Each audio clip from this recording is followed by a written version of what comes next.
Welcome to The Good Ride. I'm James Beastie, aka All That Is Average, and today I'm here to talk about the Borealis Tundra 2027. This is the 57 wide. I rode the 2026 56 because that better fits my specs, but I'm going to use the 2027 under the pretty lights because this has the current graphics. However, nothing's changed from 2026 to 2027. It's been a while since I got on the Tundra, and while the shape and overall design is very similar, this now comes from a new factory with a slightly different camber profile and much different construction than the past model I tried. And I liked the older model a lot. In fact, it was a favorite for a few years here at the Good Ride. But I will say this new model is even better, and it brings it back into that favorites world, especially for a one-board quiver with a more mountain freestyle focus, but still has mini disc compatible setback inserts to allow you a little more directional float on those deeper powder days. It's got a good base, very competent grip, so this is a great one-board quiver with a forgiving yet dynamic poppy flex that can also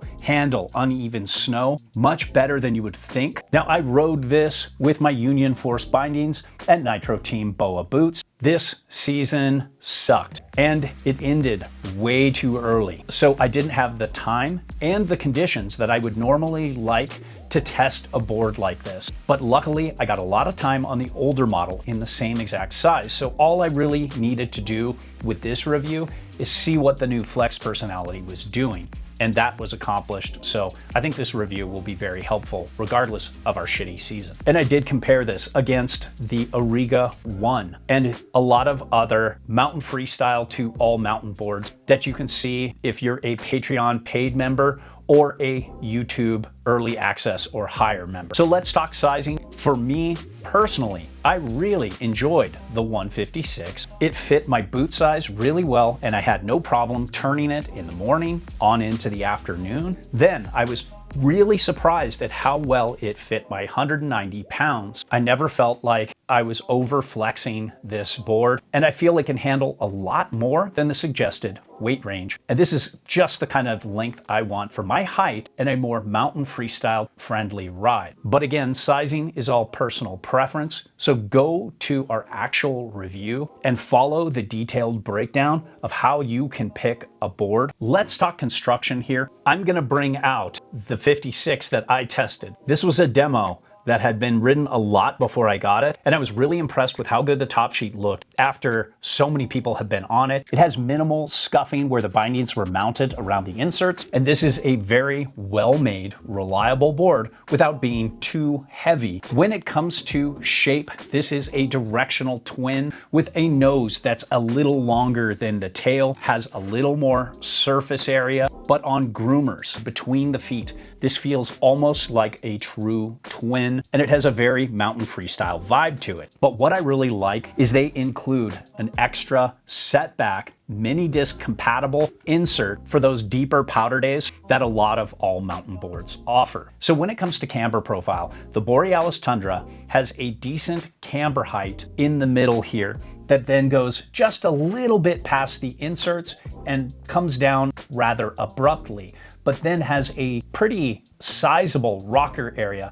before the nose and tail. It makes for a ride that feels more camber dominant than you would think. And this one foot's off a chair super well. Flat bases really well down a long flat run, but also skids a turn super easy when you get off your game. So this is the kind of board that works for riders of all ability level. Committed beginners could get this board and not take that many lumps. Intermediates could have a great time on this board and it will really help them progress. But advanced to expert riders won't find this camber profile and this board's pop boring. So it works for everybody really well, and I'm really impressed with what they did with this new camber profile. Now, when it comes to edge hold, the Borealis Tundra does a very good job. It has a very subtle disruption in the side cut that's very hard to pick up, but it seems to work very well with this camber profile to give you very comfortable, confident grip. It's not an icy snow specialist, but it's very good for those who ride all the time and want to have a board that's competent in every condition and not grab at all in soft snow. Let's talk Tundra Flex. It's changed a lot since I last rode it. It has such a more dynamic, poppier flex personality to it that I really like. Down in the tail, it's a little stiffer. The nose is a little softer. And then if you go more between the feet, it seems to be a little more in line with the tail. And overall, it's such an easy board to butter. You have a lot of early rise, and then along with this flex, to butter in the nose, super easy. The tail's a little more work, but it's doable. And then the pop is considerably better than previous years I've tried. Now, usually a board this poppy is going to be a mess in uneven snow, but the Borealis Tundra really impressed me in hard, micro bumpy, uneven snow. What they have going on with their liquid sidewall tech seems to allow this board to be damp, but it doesn't seem like it interferes with the carbon and bamboo technology that allows this board to pop more either. So this was a champ in hard, uneven snow, and the chatter never got past the board and up into my boots and bindings. Then in soft, uneven snow, it's a little bucky and bouncy, but way less than I expected, and this is a very good all day, all conditions ride that I think a lot of people will appreciate, especially if you want a nice balance between pop and dampness. Now, when it comes to riding switch, the Borealis Tundra is great. It's almost a true twin. And when it comes to jumps, the Borealis Tundra is excellent if you want to go to the park and lap the kickers. I think this shines more at a medium-sized kicker, but it's still capable of going pretty big.